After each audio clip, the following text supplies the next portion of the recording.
Hello बच्चों, स्वागत है आप सबका एक नई वीडियो में जो कि आज स्टार्ट करने जा रहे हैं हम 12th क्लास की केमिस्ट्री, वो भी इंग्लिश मीडियम में। तो सबसे पहले हमारी तरफ से आप लोगों को नमस्ते, जय श्री राम, सत श्री अकाल और सब खैरियत। उम्मीद करते होंगे आप लोग अच्छे होंगे और क्या कहते हैं, पढ़ाई अपनी मन लगा के कर रहे होंगे। आपके बोर्ड्स हैं इस बार, तो आपको पढ़ने की थोड़ी सी ज़्यादा ज़रूरत है।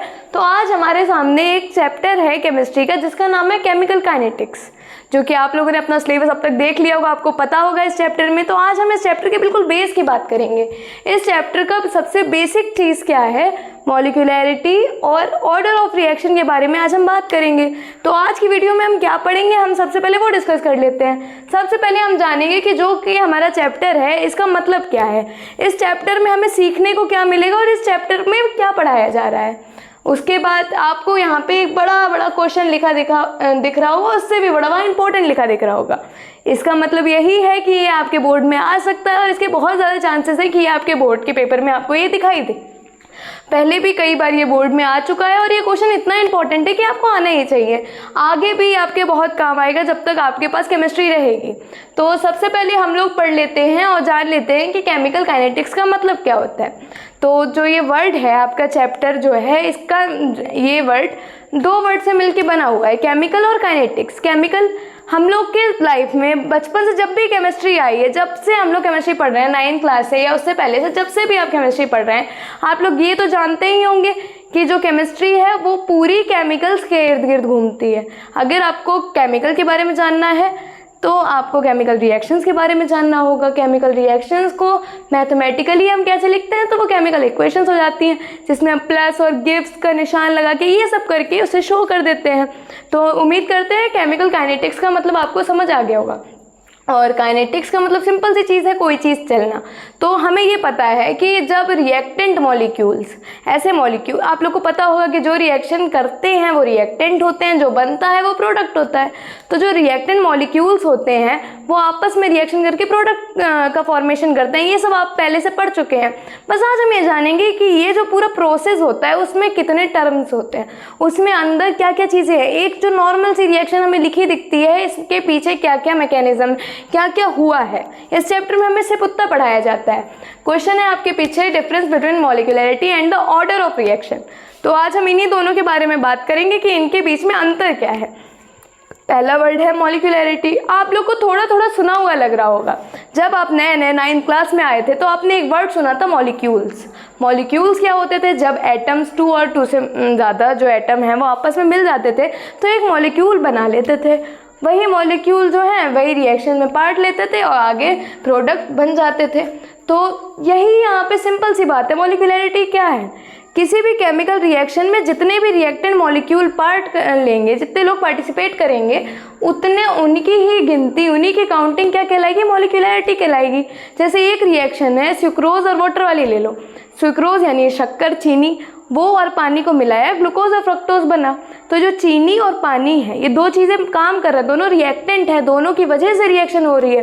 तो ये दो चीज़ें हैं, तो हमारी मॉलिक्यूलैरिटी इस रिएक्शन की कितनी है, 2 है। उम्मीद करते हैं ये चीज़ हम बहुत कॉमनली बता रहे हैं, आपको समझ आ रही होगी। नेक्स्ट चीज़ है ऑर्डर ऑफ रिएक्शन। ये थोड़ा सा आपको नया लग सकता है मगर कोशिश रहेगी कि आपको अच्छे से समझ आए।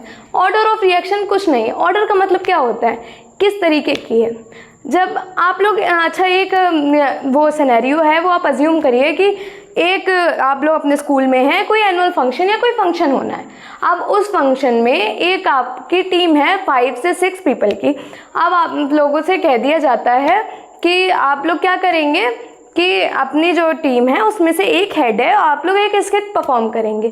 तो उसमें से एक जो पर्सन है वो ड्रेस वगैरह सबकी डिसाइड करेगा, एक पर्सन है वो स्क्रिप्ट लिखेगा और बच्चों को सिलेक्ट करेगा। इस टाइप की आपको सबको जिम्मेदारी बांट दी जाएगी। मगर एक टीम में एक ऐसी भी चीज़ होती है कि ज़रूरी नहीं है कि जो काम हो रहा है वो सब लोग ही करें। हो सकता है किसी एक व्यक्ति का जो योगदान है वो सबसे ज़्यादा हो। तो जो रिएक्शन कराते हैं उन वाले मॉलिक्यूल्स को हम लोग देख लेंगे। बस आप कंसंट्रेशन की बात कर ली जाए तो कंसंट्रेशन हो गई।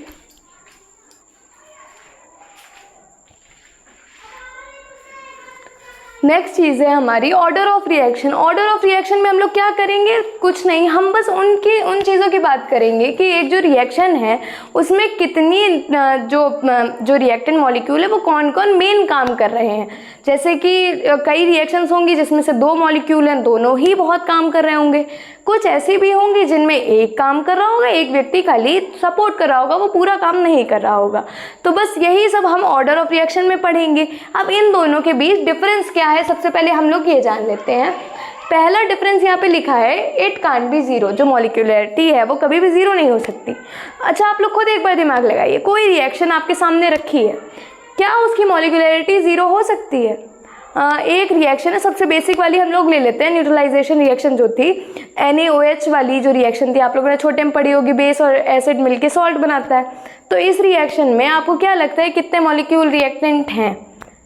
भाई हमें पता है एक बेस और एक एसिड, ये दोनों तो रिएक्टेंट हैं ही भाई, रिएक्ट कर रहे हैं तभी तो आगे प्रोडक्ट है वो फॉर्म हो रहा है। कोई भी रिएक्शन है अगर उसमें रिएक्टेंट ही जीरो हो जाएगा तो रिएक्शन होगी कैसे? तो इसीलिए जो मॉलिक्यूलरिटी है वो कभी भी जीरो नहीं हो सकती है, जबकि ऑर्डर ऑफ रिएक्शन जीरो हो सकती है। हो सकता है कोई ऐसी रिएक्शन रही हो जिसमें जो दोनों रिएक्टेंट मॉलिक्यूल्स हैं वो लोग कुछ काम ना कर रहे हो, कोई एक अलग से जो कैटालिस्ट वगैरह होता है वो एक काम कर रहा हो, या कोई बाहर की चीज़ है जो उन्हें सपोर्ट कर रही हो, तब रिएक्शन जाके हो रही हो। तो जो ऑर्डर ऑफ रिएक्शन है इट कैन बी जीरो, वो कभी भी जीरो हो सकती है। आगे हम लोग zero order reaction, 1 order reaction, ये सब चीज़ें पढ़ेंगे, उसमें डिटेल में जानेंगे ऐसा होता कैसे है। नेक्स्ट पॉइंट दिया है, ऑलवेज अ होल नंबर। जो मॉलिक्यूलरिटी है वो हमेशा एक होल नंबर होगी।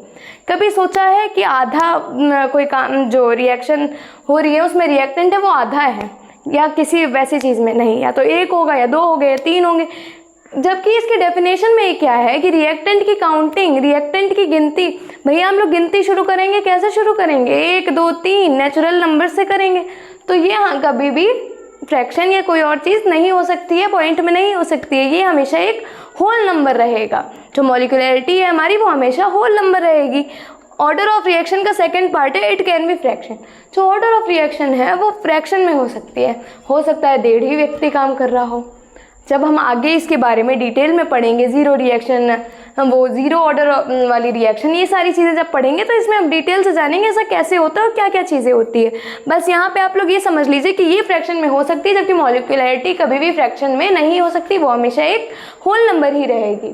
थर्ड पॉइंट है, जो मॉलिक्यूलरिटी है वो डिटरमाइन की जा सकती है by looking at the reaction mechanism.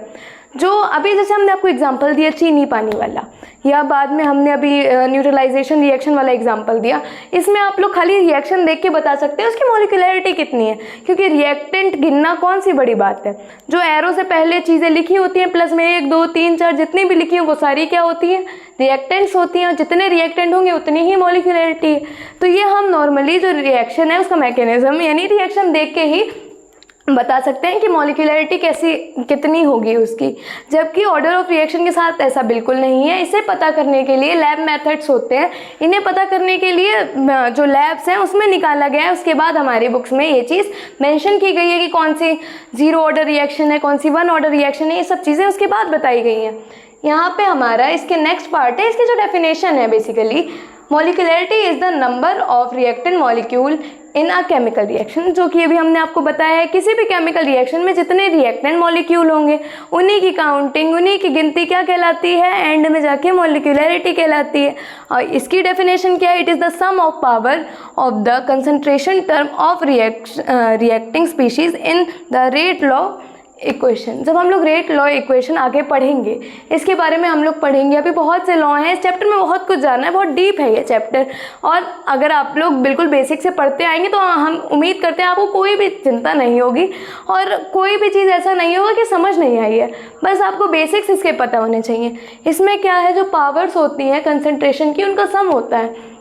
Lab method से जाके पता किया जाता है। उसके बाद हमारी बुक में मेंशन है ये 0 वाली है, ये 1 वाली है, या ये सब चीज़ें हैं जिनके बारे में हमें डिटेल में भी हमारे सिलेबस में वो डिटेल में भी दिया हुआ है।